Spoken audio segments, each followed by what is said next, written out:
देखिए ऐसा है, किसी मुझे नाम याद नहीं आ रहा है, किसी एक बहुत बड़े विद्वान ने कहा है कि जो सरकारें धर्म को राजनीति में लाती हैं वो सरकारें निकम्मी होती हैं।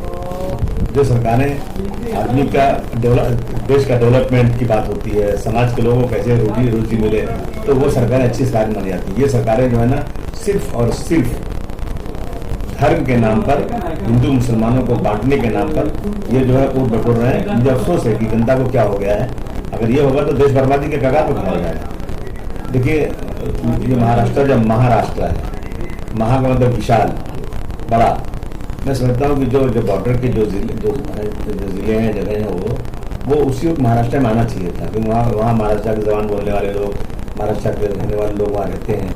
तो मैं देखता हूँ कि प्रधानमंत्री जी चाइना के बॉर्डर, चाइना और हिंदुस्तान के बॉर्डर पर सीरियस बात कर रहे हैं, कई बार मीटिंग कर चुके हैं। ये तो उनका मसला अपना है। यहाँ पर उन सरकार, कर्नाटक में भी उन्हीं की सरकार है, यहाँ भी उन्हीं की सरकार है, उनको बैठ के इस मसले को तुरंत हल करना चाहिए। देखिए समाजवादी पार्टी की पॉलिसी है, समाजवादी पार्टी कभी धर्म की बात नहीं करती है।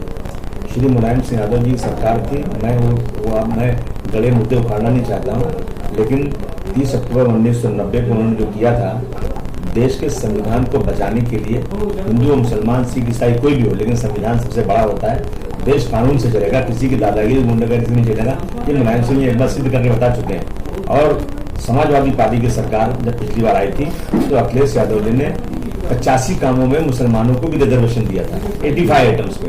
जैसे अगर 100 घर बनेगा गरीबों के लिए तो 20 मुसलमानों को मिलेगा, 100 नल गाँव में जाएगा तो 20 मुसलमानों को मिलेगा, इस तरह से 100 कंप्यूटर है तो 20 मुसलमानों को मिलेगा। 100 जगह पे जहाँ पे कब्रिस्तान बनेगी, शमशान बनेगी, तो मुसलमानों की कब्रिस्तान भी बनेगी, शमशान भी बनेगी। तो गांव में बिजली आएगी तो मुसलमानों गांव भी, ऐसा नहीं कि पानी आएगा तो मुसलमानों गांव भी आएगा, गाँव भी आएगा। हर जगह उन्होंने इंसाफ किया था, कहीं भी धर्म के नाम पर कोई काम नहीं किया। और नरेंद्र मोदी जी ने जाकर बनारस में भाषण दिया कि समाजवादी पार्टी की सरकार में बिजली आती है तो रमजान में आती है, दिवाली में नहीं आती है। समाजवादी सरकार में कब्रिस्तान को फंड मिलता है और शमशान को नहीं मिलता। मतलब इस फालतू बातें करके लोगों ने समाज को बांटने की बात की, लेकिन समाजवादी पार्टी ने कभी ऐसा काम नहीं किया है। इसलिए तो हमारे जैसे लोग समाजवादी पार्टी में काम कर रहे हैं। लेकिन मैं कहता हूँ आज़ादी के पहले 1935 में शायद, हाँ, कि साइमन कमीशन बना था, मुसलमानों को 35% कमीशन होता, रिजर्वेशन था उसमें। आज़ादी के बाद क्या तोहफा मिला हमें?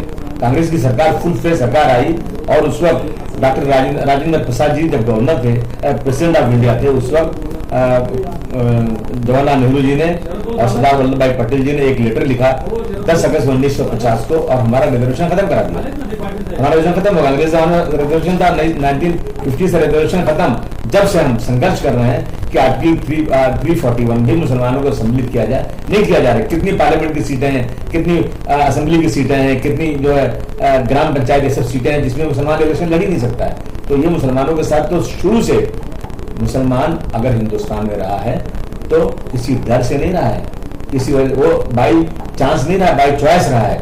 उसने हिंदुस्तान पाकिस्तान देखा जब मौलाना अबुल कलाम आजाद साहब ने कहा कि मुसलमानों तुमको इस देश में संविधान बनेगा, तुमको इस देश में जो है सुरक्षा मिलेगी, तुम इस देश में रहो। मुसलमान रहा यहाँ पर, लेकिन उसी बाबरी मस्जिद 1949 की रात में वहां पर मूर्ति रख दी गई। अगर किसी ने तमाशा कर दिया, कोई रामलला थोड़े प्रकट होते हैं, अगर वो हटा दी गई होती बात खत्म हो गई होती। 92 में बाबरी मस्जिद डिमोलिश कर दिया गया। तो आज भी मुसलमानों को इंसाफ कहीं से नहीं मिल रहा है। जितनी कमेटियां बनाई गई आजादी के बाद, एक कमेटी बनाई गई गोपाल सिंह पैनल, एक बनाया गया ये अपना मिश्रा कमीशन बनाया गया, और इस तरह से 3-4 कमीशन बनाए गए। हर कमीशन ने कहा कि मुसलमानों के हालात दलितों से भी कई जगह पे बदतर है, लेकिन और उनको 10% रिजर्वेशन देना चाहिए। कांग्रेस ने जब देखा कि मोदी जी की लहर आ गई है, तो आखिर में जब सरकार, जब इनकी मतलब इनका टेन्योर खत्म हो रहा था, तो इन्होंने मुसलमानों को 5% रिजर्वेशन नौकरी में और इसमें एजुकेशन में दिया, लेकिन बिल नहीं पास किया। 6 महीने में खत्म हो गया वो। और उसके बाद से चिल्लाया जाए, कुछ लोग चले गए कोर्ट में, कोर्ट ने कहा 5% मुसलमानों को एजुकेशन में फौरन दे देना चाहिए। कोर्ट ने कह दिया। बीजेपी सरकार है, बीजेपी तो देने वाली नहीं है। कांग्रेस सरकार आई, एनसीपी आई, चुप कर रही, बोले नहीं उन्होंने। फिर बीजेपी सरकार आई, तो अभी चिल्लाते हैं लोग। ये सब के सब मुसलमानों के साथ एक ही, चाहे कोई पार्टी हो, मुसलमानों को सब अनदेखा कर रहे हैं। झूठ है, सब झूठ है, कोई भी लफ्ज याद नहीं है।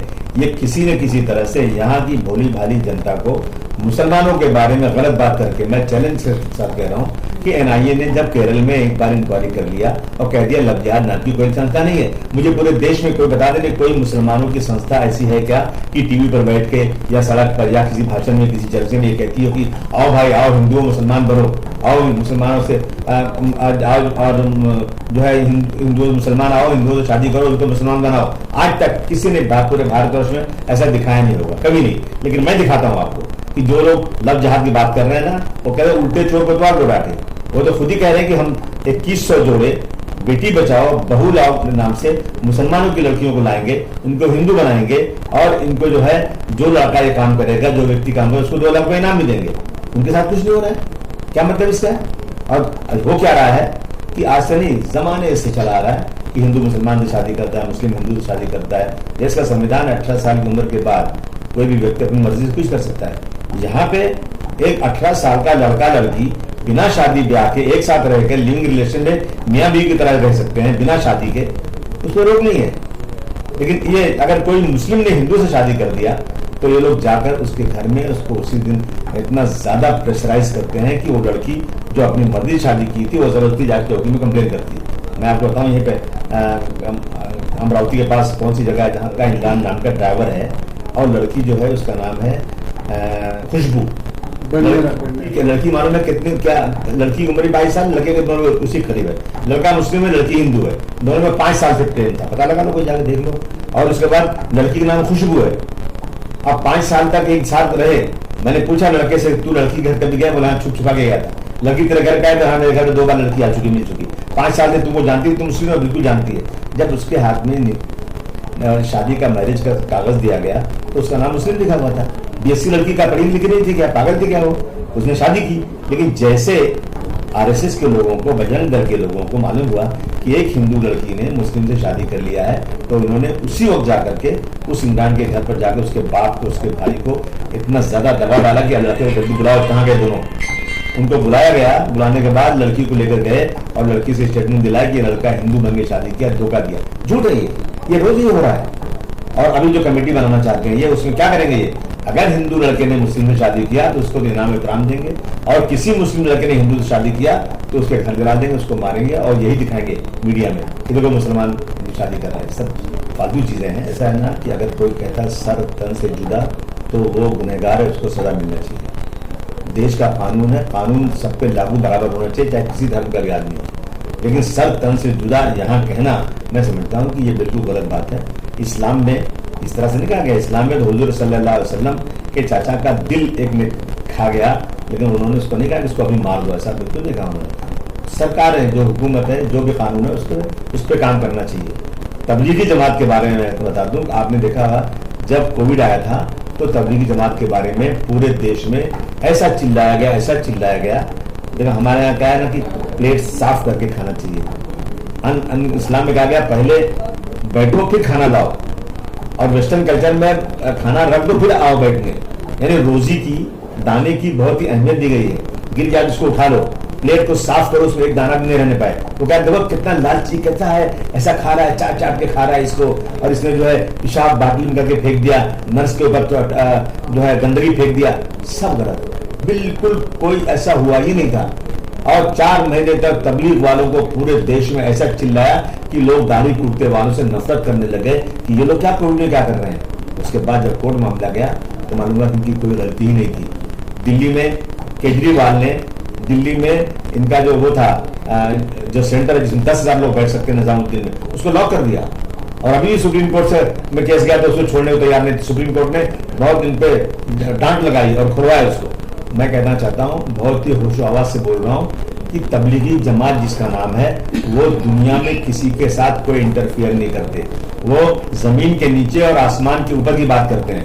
वो इंसान को इंसानियत का सबक देते हैं। वो कभी कौन बीजेपी में है, कौन शिवसेना में है, कौन किधर है, किसकी क्या, कौन मार रहा है, कौन मर रहा है, इस बीच में कभी नहीं आते। इंसानियत का सबक देते हैं। झूठ मूठ ये जो है कहा जा रहा है, कोई व्यक्ति अगर चाहे गलत है तो गलत है, लेकिन तंजीम का नाम इस तरह नहीं लेना चाहिए। अगर मैं बोलूं कि बीजेपी के आईटी सेल के लोग मध्य प्रदेश में पाकिस्तान की दलाली कर रहे थे और पकड़े गए, पाकिस्तान के ISI को यहाँ की खबर दे रहे थे, तो मैं क्या कहूँ, पूरी बीजेपी जो है आतंकवादी है।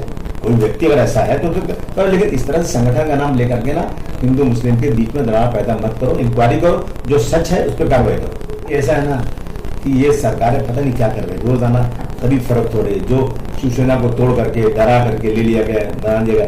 लेकिन काम होना चाहिए, सबसे पहले ये होना चाहिए, ये सुनिश्चित करें कि अब मेरे राज्य में एक भी किसान आत्महत्या नहीं करेगा, तो मैं समझूं कि यहाँ कुछ सरकार ने किया।